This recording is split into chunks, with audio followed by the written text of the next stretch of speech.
Cette présentation est destinée aux étudiants en Master 1. Architecture. Elle a été préparée par l'enseignant Zeghib Riyad, maître de conférences à l'Université de Annaba, docteur en génie civil de l'Université de Strasbourg 3. Option, matériaux et structures.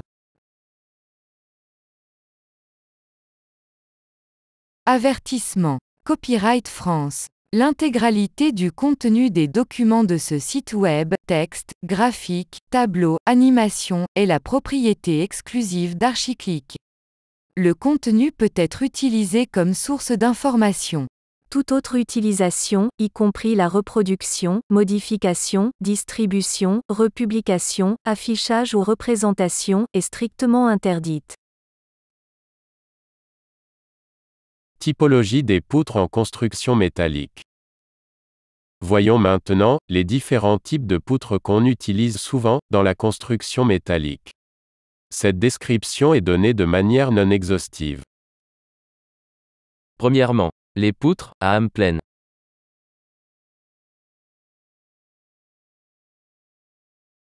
Deuxièmement, les poutres à âme ajourée, appelées aussi poutres cellulaires.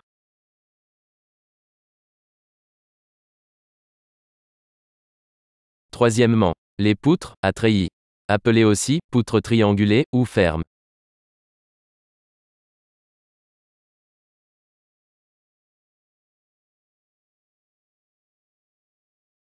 Voyons maintenant, de manière détaillée, les poutres à âme pleine.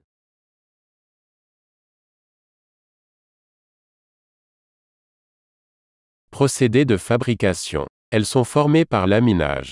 Cette opération consiste à faire passer l'acier à haute température, entre des cylindres, de manière à lui conférer la forme désirée.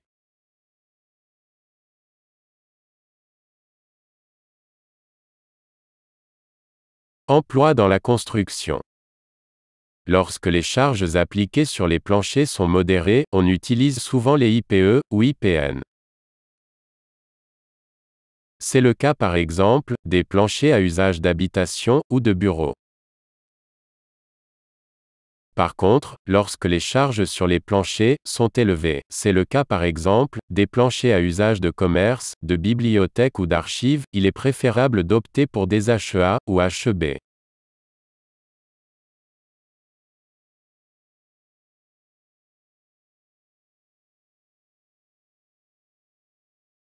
La portée limite pour ce type de poutre se situe aux alentours de 15 mètres maximum. La portée économique est d'environ 12 mètres.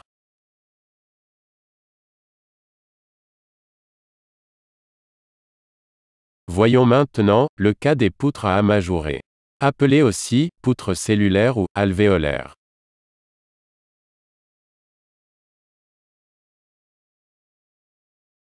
Les principaux avantages de ces poutres sont légèreté, fonctionnalité, esthétique et transparence. Un grand rapport inertie sur poids permet de franchir des portées importantes. Ces poutres permettent également le passage des équipements techniques à travers les ouvertures.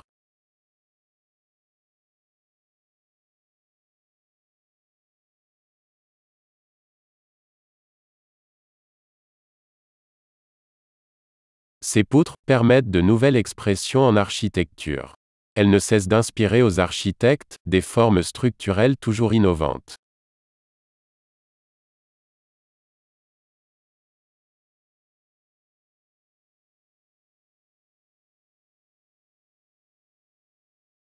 Cette configuration en poutres alvéolaires permet d'accentuer sa transparence et son intégration dans l'espace.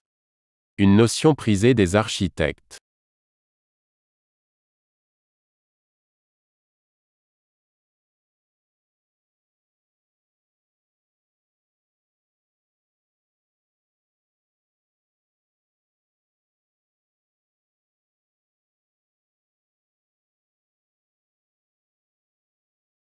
Les portées limites pour ces poutres varient entre 20 et 25 mètres lorsqu'il s'agit de poutres de plancher à charge moyenne ou élevée.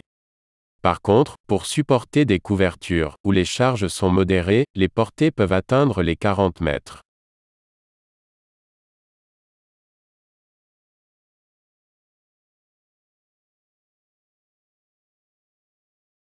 Voyons maintenant le procédé de fabrication de ces poutres. Contrairement à ce que l'on peut imaginer, ces poutres ne sont pas de simples profilés à âme pleine, dans lesquels des ouvertures sont percées. C'est un procédé ingénieux, permettant un bon usage de la matière.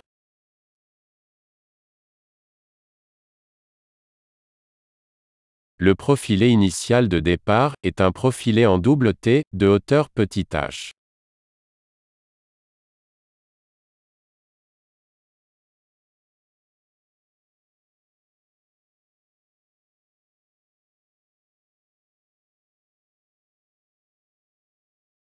Ensuite, une double découpe est pratiquée dans l'âme en utilisant une technique appelée l'oxycoupage. Les deux T, ainsi formés, c'est-à-dire la partie rouge et la partie verte, sont séparés et décalés d'une demi-onde.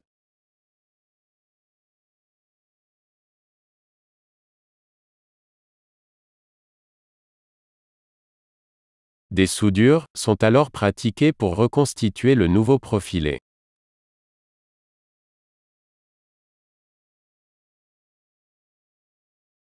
Ce procédé de fabrication est piloté numériquement afin d'assurer un ajustement parfait des alvéoles.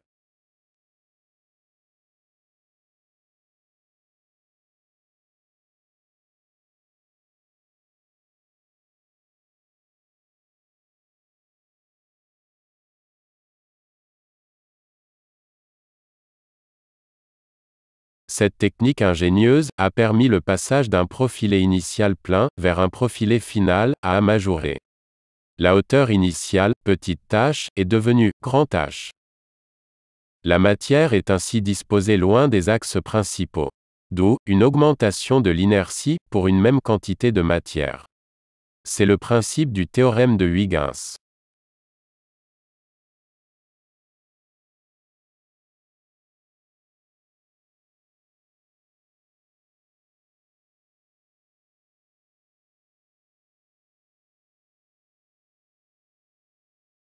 Les illustrations montrent les différentes étapes de fabrication. Découpage, décalage et soudage automatique.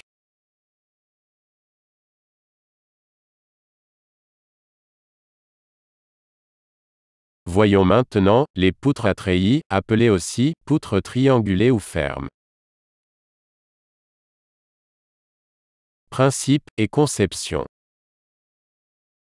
Ce sont des structures, dont les pièces sont assemblées, de façon à former des triangles articulés à leurs extrémités. Le triangle a été pris comme base de ces constructions, parce qu'il est la seule figure géométrique indéformable. Tout polygone, autre qu'un triangle, est déformable. Ces poutres doivent être construites selon des règles strictes, afin d'en assurer leur rigidité.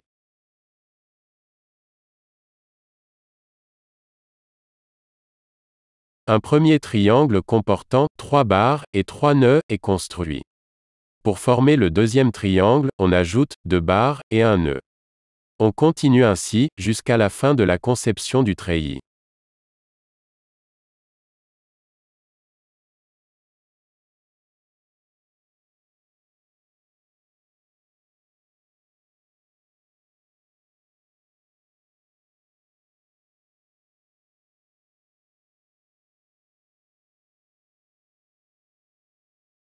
On peut ainsi déduire la relation entre le nombre de barres B et le nombre de nœuds n pour que l'ensemble reste stable. B égale 2n-3. La vidéo suivante illustre bien le principe du triangle indéformable.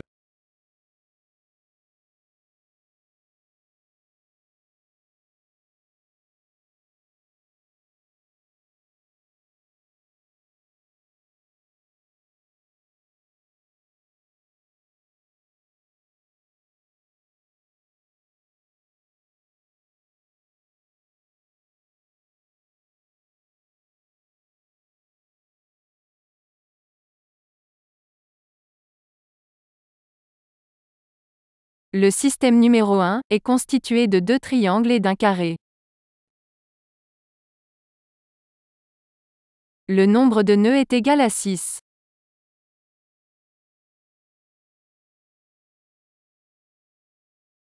Les barres sont au nombre de 8. Toutes les liaisons sont articulées.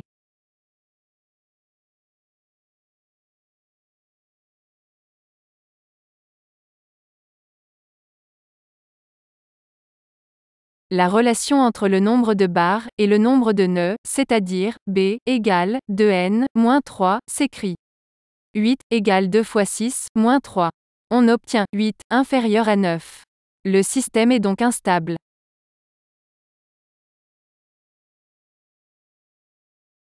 Pour le système numéro 2, une barre est rajoutée entre le nœud 5 et le nœud 3. Le système est ainsi constitué de 4 triangles.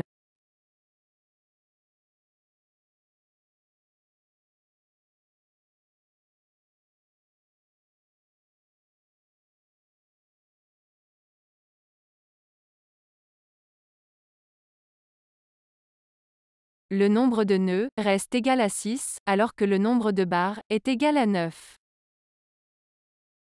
La relation B égale 2n-3 s'écrit 9 égale 2 fois 6 moins 3, soit 9 égale à 9.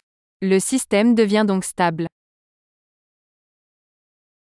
Cette expérimentation montre que le triangle est la seule figure géométriquement indéformable. Donc, la triangulation est un moyen de stabiliser la structure et de rigidifier un plan. Les avantages. La conception de ces poutres est basée sur le principe d'une bonne utilisation de la matière, pour un maximum d'inertie flexionnelle. Ces poutres sont presque totalement évidées. Plus que les poutres ajourées.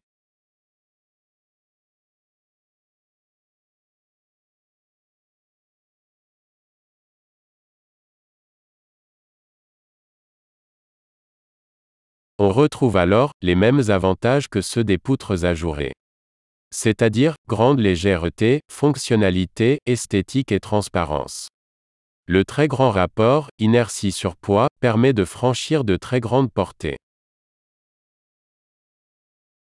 L'inconvénient de ces poutres, c'est qu'elles exigent des temps de main-d'œuvre importants. Fabrication, préparation, assemblage et peinture.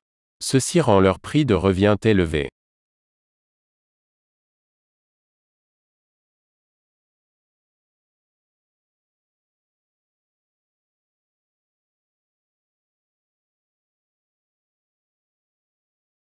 Portée limite. Lorsque ces poutres sont planes, c'est-à-dire formant un système 2D, elles peuvent atteindre des portées de 80 mètres. Dans le cas des structures formant un système spatial, à 3D, les portées peuvent être beaucoup plus grandes.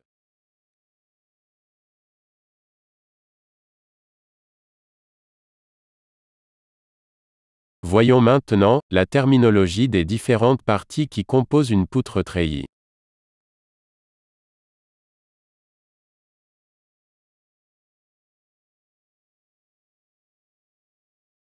Une poutre à treillis est composée de deux membrures, supérieure et inférieure, de diagonale et de montant. L'intersection des barres s'appelle un nœud. Celui-ci est supposé articuler.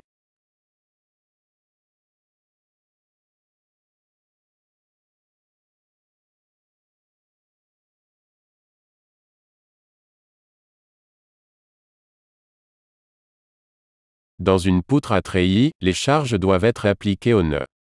Dans ce cas, les barres seront soumises uniquement à des efforts de traction ou de compression. La poutre aura donc un bon comportement.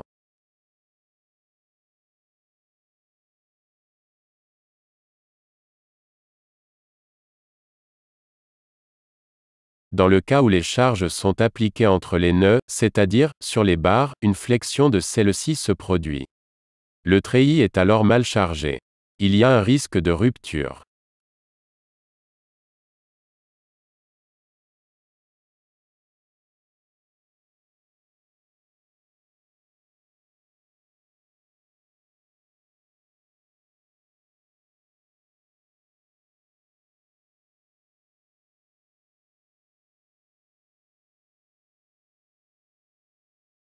Fonctionnement. Sous l'effet d'un chargement, la poutre subit une flexion. Les panneaux se déforment. Un parallélogramme à angle droit initial devient un losange. Cette déformation entraîne à la fois un rapprochement et un éloignement des deux coins opposés du losange.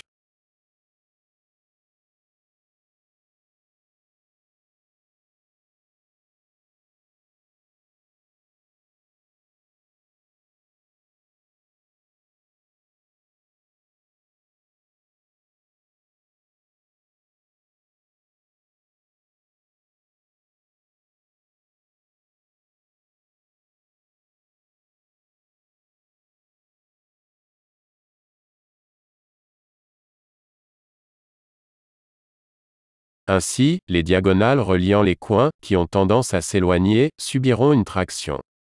Tandis que, les diagonales reliant les coins ayant tendance à se rapprocher, subiront une compression.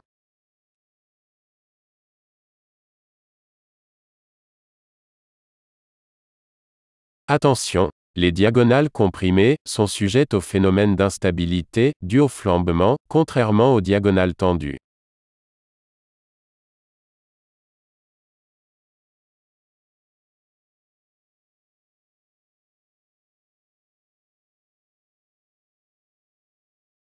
Voyons maintenant quelques dispositions usuelles et leur intérêt dans la construction.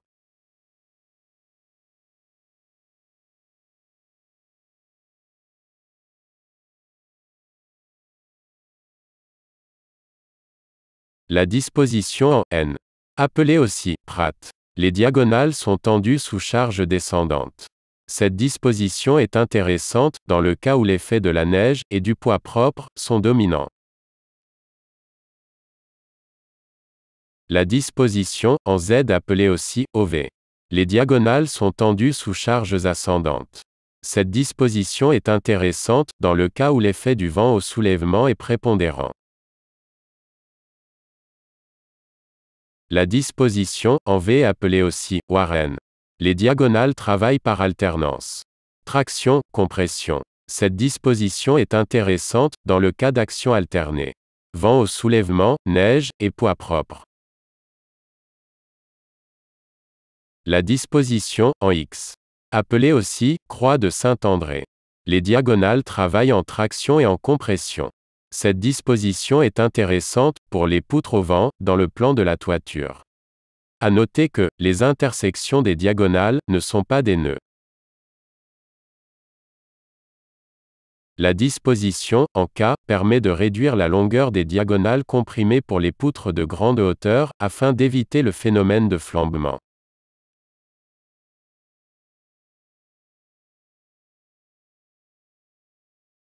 Voyons maintenant une analogie de fonctionnement des poutres.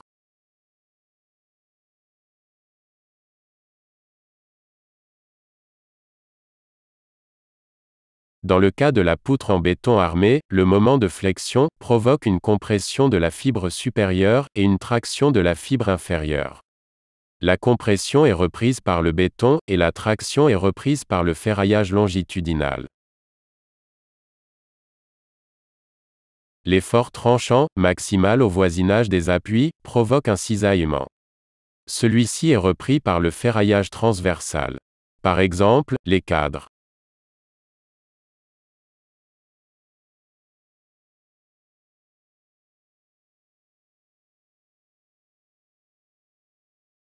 Qu'en est-il pour une poutre métallique en double T? Par analogie, on peut dire que l'aile supérieure est comprimée et l'aile inférieure est tendue. Donc le moment fléchissant est repris par les deux ailes, supérieure et inférieure.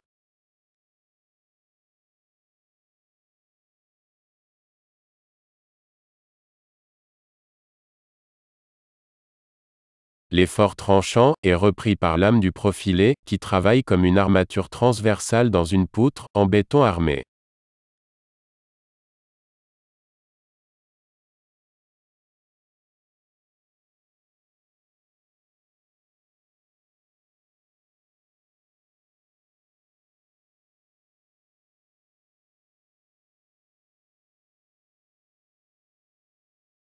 Dans le cas d'une poutre à treillis, et par analogie, on peut dire que la membrure supérieure représente la fibre comprimée et la membrure inférieure représente la fibre tendue. Donc, le moment fléchissant est repris par les deux membrures.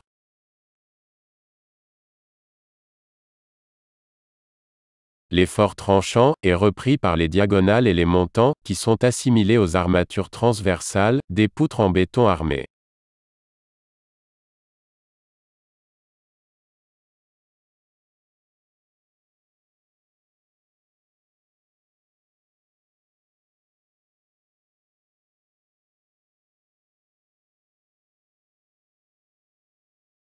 Attention! Précaution à prendre pour le cas des poutres ajourées. Sachant que l'effort tranchant est maximal au voisinage des appuis, et que celui-ci est repris par lame, donc les ouvertures peuvent constituer un danger. Dans ce cas, l'obturation, c'est-à-dire, le rebouchage de certaines alvéoles, s'avère parfois nécessaire, suite à des contraintes d'effort tranchant au niveau des appuis. À cet effet, une tôle est insérée dans l'alvéole, puis soudée de part et d'autre de lame.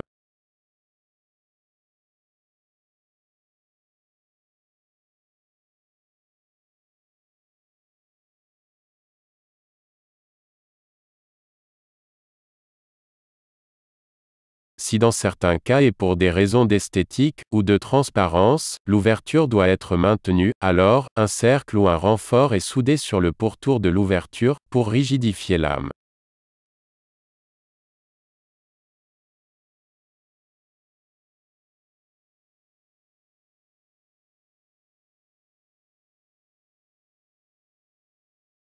Voici maintenant, quelques règles simplifiées de prédimensionnement.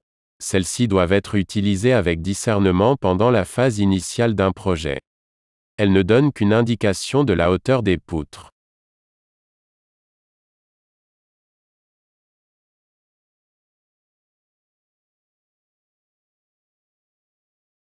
Pour une poutre métallique à âme pleine, la hauteur H est comprise entre L sur 15 et L sur 25. L étant la portée de la poutre.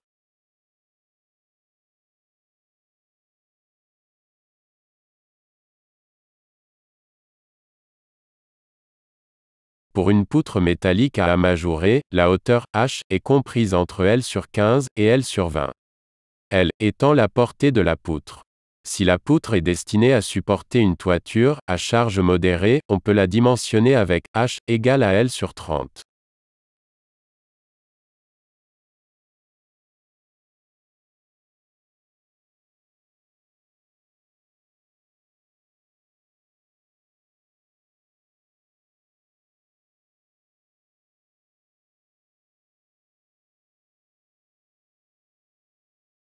Pour un treillis à membrure parallèle, la hauteur H est comprise entre L sur 15 et L sur 20.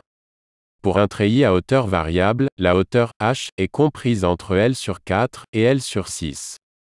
L'inclinaison des diagonales doit être comprise entre 45 et 60 degrés.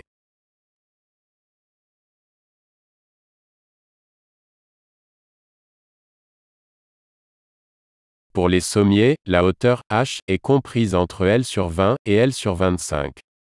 Pour les solives, la hauteur H est comprise entre L sur 30 et L sur 35. Dans les prochaines présentations, nous verrons des méthodes de prédimensionnement plus précises.